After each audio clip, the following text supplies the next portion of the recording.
Bakı Hərbi Məhkəməsinin hakimləri Zeynal Ağayevin sədrliyi, Camal Ramazanovdan və Anar Rızayevdən ibarət tərkibdə keçirilən məhkəmə iclasının əvvəlində sədrlik edən təqsirləndirilən şəxs Bako Sahakyana hüquqlarının müdafiəsi üçün dövlət hesabına əlavə vəkil təyin olunması barədə məlumat verdi və müdafiəçisini ona təqdim etdi. Bako Sahakyan yeni müdafiəçiyə etiraz etmədi. Hakim təqsirləndirilənlərin hər birinə onlara elan olunmuş ittiham və həmin ittihamın hərtərəfli, tam və obyektiv baxılması üçün əhəmiyyətli olan digər hallar barədə ifadə verməyi təklif etdi.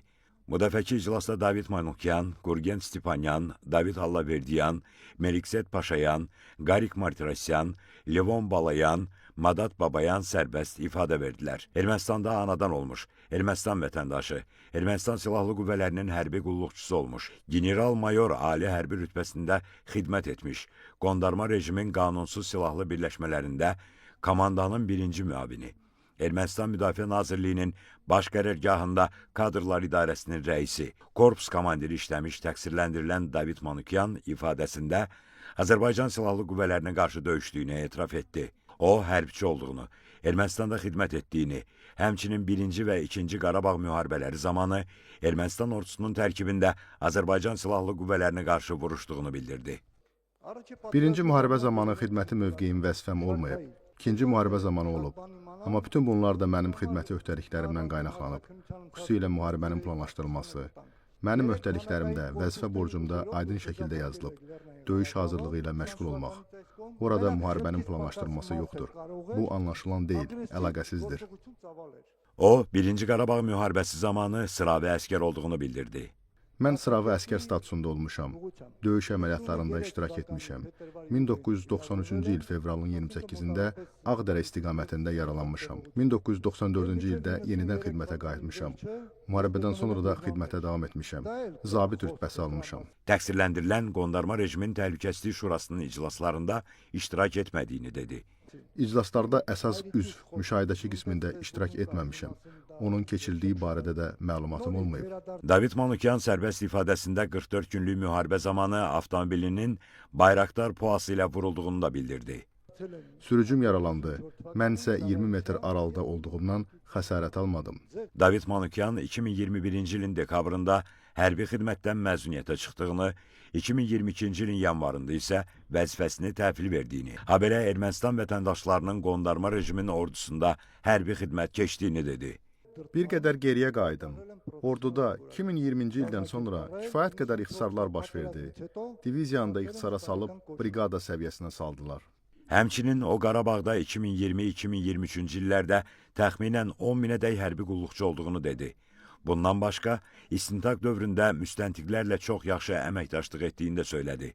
Təqsirləndirilən evində tapılmış silahlar barədə də danışdı. Xankəndidə mənim mənzilimdə 2 silahım olub. Biri tapanca, o birisi isə ivli ov silahı olub. Bu 2 silah Ermənistan Respublikasının polis idarəsində qeydiyyatdadır. Təqsirləndirilən Gurgen Stepanyan 2005-2007-ci illərdə Hadrutda müddətli hərbi xidmət keçdiyini, 2023-cü ildə isə döyüş postuna aparıldığını bildirdi. Sentyabrın 19-da postdan Xankəndiyə qaçmağa başladıq. Yolda sizin hərbçilərlə qarşılaşdıq. Onlara təslim olduq.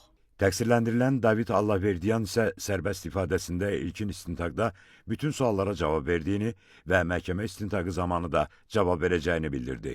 Mənə qarşı münasibət insani, yaxşı olub. Buna görə təşəkkür edirəm. İndi də bütün suallara cavab verməyə hazıram. Təqsirləndirilən Melikset Paşayan ifadəsində ittihamlarla tanış olduğunu dedi. O, Sovet ordusunda xidmət etdiyini, 1993-cü ildə Azərbaycana qarşı döyüşlərdə iştirak etmək üçün qondarma rejimin hərbi komissarlığından çağırış aldığını bildirdi. 1994-cü il atəşkəsinə qədər mən ancaq Ağdamda mövqe qorumuşam. 2020-ci ildə 44 günlük müharibə zamanı isə kənddəki oğlanlarla qərara gəlib mövqeləri qorumağa getdik. 3-4 həftə mövqe qoruduq. Melikset Paşayan 2023-cü il sentyabrın 19-u 20-sində Azərbaycan ordusunun keçirdiyi antiterror tədbirləri zamanı barmağından yaralandığını, sonra isə tutulduğunu bildirdi. Təqsirləndirilən Garik Martirosyan ifadəsində 1-ci Qarabağ müharibəsində Ağdamda ön postlarda olduğunu etiraf etdi. 2-ci Qarabağ müharibəsində isə Əskərən rayonunda olmuşuq. 44 günlük müharibə zamanı da orada olmuşam. Təqsirləndirilən Levon Balayan 44 günlük vətən müharibəsi və antiterror əməliyyatları zamanı Ermənistan dövlətinin nəzarətində olan qondarma rejimin ordusunda xidmət etdiyini bildirdi. Digər təqsirləndirilən Madat Babayan isə 1992-ci ildə Xocalda olduğunu etiraf etdi. 1992-ci ildə Xocalda olmuşam. Məni çağırdılar, getdim. Dedilər, burada meyitlər var, gəl dəfn edək. Mən də aparıb yerini göstərdim. Ardınca təqsirləndirilən Bako Saakyan söz istəyərək qısa çıxış etdi. O, Ermənistanın rəhbərliyi və nəzarəti altında fəaliyyət göstərən qondarma rejimin prezidenti kimi gördüyü işlərdən danışdı. Habelə ibtidai istintaq dövründə verilən sualları cavablandırması üçün ona geniş imkanlar yaradıldığını bildirdi. Bundan sonra məhkəmədə sənədlərin tədqiqi mərhələsi başladı. Dövlət ittihamını müdafiə edən baş prokurorun böyük köməkçisi Vüsal Əliyev Qarabağın Azərbaycanın suveren ərazisi olmasını və Ermənistanın Qarabağı öz ərazisinə birləşdirmə niyyətini təsdiqləyən tarixi sənədləri, yəni Dağlıq Qarabağ Muxtar Vilayəti Vilayət Xalq Deputatları Sovetinin Dağlıq Qarabağ Muxtar Vilayətinin Azərbaycan SSR-dən Ermənistan SSR-yə verilməsi barədə Azərbaycan və Ermənistan SSR Ali Sovetlərinə müraciət haqqında 20 fevral 1988-ci il tarixli qərarı. Dağlıq Qarabağ Muxtar Vilayətinin Azərbaycan SSR-nin tərkibindən çıxarılaraq Ermənistan SSR-nin tərkibinə verilməsi və bu barədə SSR Ali Sovetinə müraciət edilməsi haqqında Ermənistan SSR Ali Sovetinin 15 iyun 1988-ci il tarixli qərarı. SSR Ali Soveti Rəyasət Heyətinin Dağlıq Qarabağ Muxtar Vilayətinin Ermənistan SSR-nin tərkibinə verilməsi haqqında Ermənistan SSR Ali Sovetinin 15 iyun 1988-ci il tarixli qərarının və Dağlıq Qarabağ Muxtar Vilayəti Vilayət Xalq Deputatları Sovetinin 20 fevral 1988-ci il tarixli vəsatətinin SSR Konstitusiyasına zidd olması barədə 18 iyul 1988-ci il tarixli qərarı. SSR Konstitusiyasının 78-ci maddəsi. Azərbaycan Respublikasının dövlət müstəqilliyini bərpa etmək haqqında bəyannamə barəsində Azərbaycan Respublikası Ali Sovetinin 30 avqust 1991-ci il tarixli qərarı. 2 sentyabr 1991-ci il tarixli Dağlıq Qarabağ Respublikasının elan edilməsi haqqında qərar və bəyannaməni və digər sənədləri təqdim etdi. Bundan sonra Baş Prokurorun xüsusi tapşırıqlar üzrə köməkçisi Tuqay Rəhimli və dövlət ittihamçısı Fuad Musayev Ermənistan SSR-nin ərazisində və Azərbaycan SSR-nin tərkib hissəsi olan Qarabağda Ermənistan tərəfindən yaradılan və onun rəhbərliyi altında fəaliyyət göstərən cinayətkar birliyin özəyini təşkil edən, 1980-ci illərdə Qarabağda və Ermənistanda yaradılmış 40-a qədər Böyük Tiqran, David Sasunski, Arçiv, Daşnak Sakaner, Şuşa, Sasun, Maral, Ağdərə bölüyü, Xankəndi alayı, Sisyan bölüyü, Hadrut bölüyü, Sasna Srer bölüyü, Xaçlılar, Erkrab Könüllülər dəstəsi, Malatiya, Arabo, Muş və digər qanunsuz silahlı birləşmələrin yaradılması, məqsədləri, fəaliyyəti və rəhbərlərinə dair sənədləri təqdim etdilər.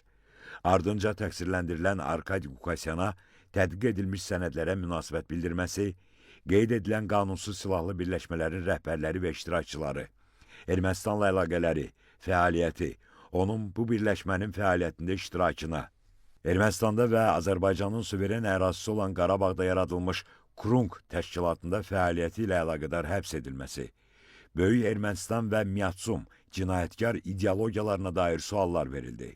Təqsirləndirilən Krunk təşkilatının fəaliyyətində iştirak etmədiyini, həmin dövrdəki həbsinin bu təşkilatdakı fəaliyyətinə görə olmadığını, sadalanan qanunsuz silahlı birləşmələrin rəhbərlərinin adlarının hər kəsə məlum olduğunu, o cümlədən bugün məhkəmədə tədqiq edilən sənədlərdə bu şəxslərin adının qeyd edildiyini, lakin özünü həmin adları çəkməyəcəyini bildirdi. Məhkəmənin növbəti iclası